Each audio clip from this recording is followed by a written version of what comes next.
शुएब साहब ये बताइएगा कि कल आपकी मैं प्रेस कॉन्फ्रेंस भी देख रहा था, सुप्रीम कोर्ट से क्या तवक्को है, वहाँ पे क्या करने जाना है? मतलब अब ये भी आया पाकिस्तान तहरीक इंसाफ के वकला टीम की तरफ से कि will go to supreme court. और सेकंड, इस्लामाबाद हाई कोर्ट में भी कुछ मैं शकूक व शुबात नहीं कहूँगा, शिकायतें हैं, गिले शिकवे हैं आपकी जमात के, तो क्या तवक्को कर रहे हैं आप दोनों जगह से? देखिए पहली बात तो यह है कि इस्लामाबाद हाई कोर्ट के चीफ जस्टिस आमिर फ़ारूक साहब के ऊपर भी हमने एक बायस का बताया था, उनको बताया था कि आप इस केस से अलग हो जाएं, और उसको सुने बगैर उन्होंने उस एप्लीकेशन को डिसमिस कर दिया। फिर हमने हुमायूं दिलावर जो एक मुतासिब जज है और जिसका कंडक्ट ये मुस्तकिल बुनियादों पर शो कर रहा है कि उसने सज़ा देनी ही देनी थी, इसलिए कि उसने ना हमें सुना, उससे पहले 2 दफ़ा उसने हमारे पिटीशन डिसमिस की बगैर सुने वो भी कि ये केस मेंटेनेबल ही नहीं है। और आमिर फ़ारूक साहब ने ये 2 दफ़ा जब एक बंदा अपना फ़ैसला दे चुका हो तो तीसरी दफ़ा फिर उसको कह दिया कि जी नहीं आप सुने।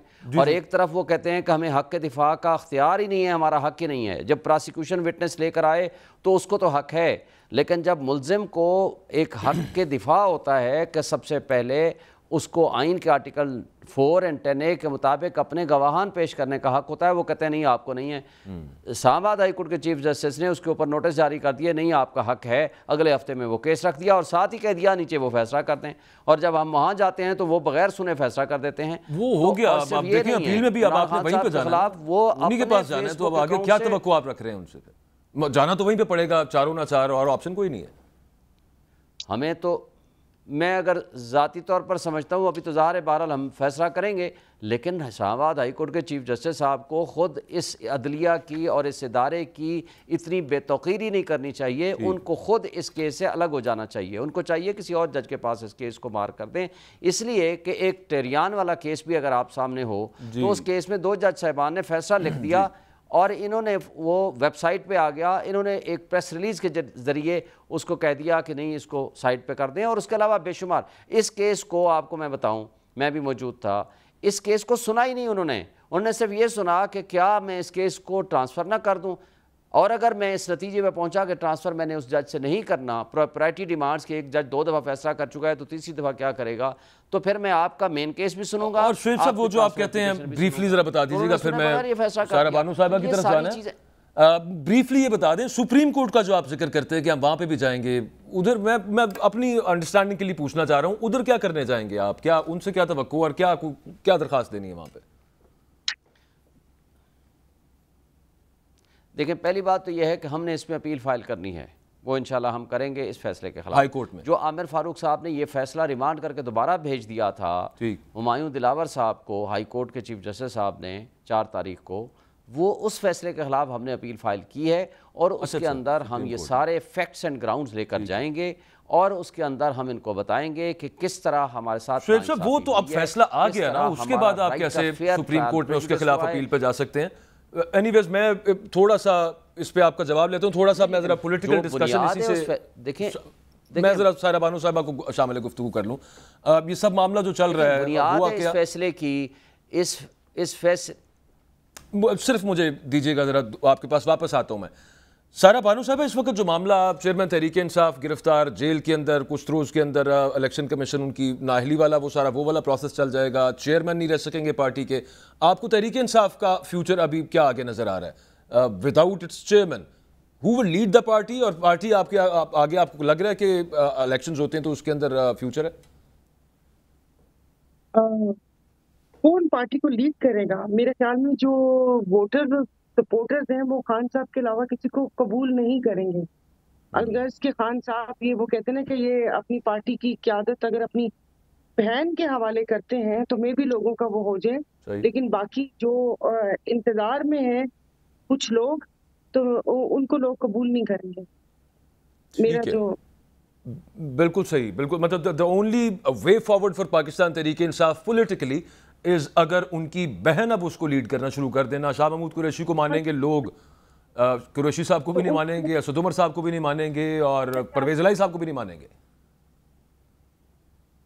नहीं, परवेज इलाही साहब को तो अगर देखिए, अगर परवेज इलाही साहब का अगर आप ये कहते हैं कि वो होंगे, तो ये 1 साल पहले मैंने बात गर्ज सुनी थी कहीं पर PTI Q की, लेकिन इस बात को भी 1 साल से ऊपर हो गया।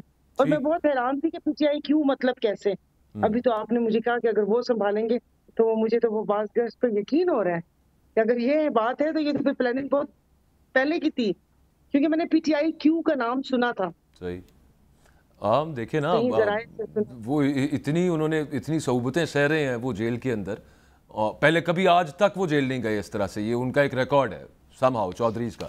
परवेज इलाही साहब अगर वो एक प्रेस कॉन्फ्रेंस करके वो भी बाहर आ सकते थे वैसे। वो अब आ सकते थे। वो बात होती ना कि बाज दफा ये होता है कि ना निकलते बने ना उगलते बने। लोगों का भी थोड़ा सा मतलब वो था कि फिर वो कबूल नहीं हो गया, जाहिर है। अपनी पार्टी को भी उन्होंने छोड़ा और फिर उसके बाद अगर यहाँ पर भी स्टैंड ना करते तो फिर क्या होता। लेकिन ये कि जो वोटर और सपोर्टर्स हैं वो खान साहब के साथ ही हैं, मतलब वो किसी और को देख नहीं सकते।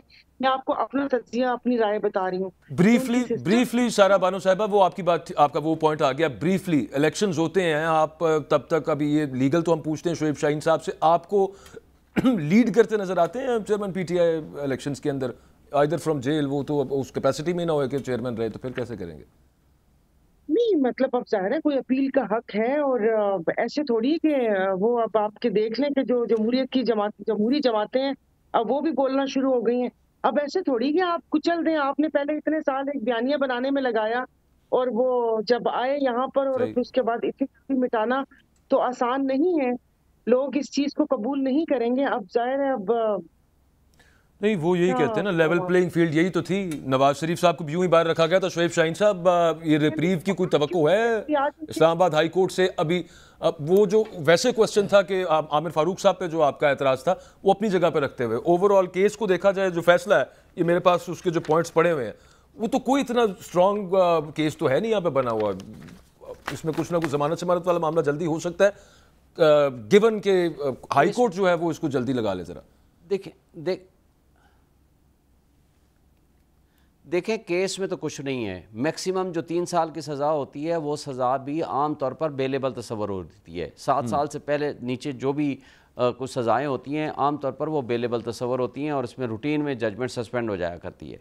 और इस केस में तो कुछ अदरवाइज़ भी केस कमज़ोर है।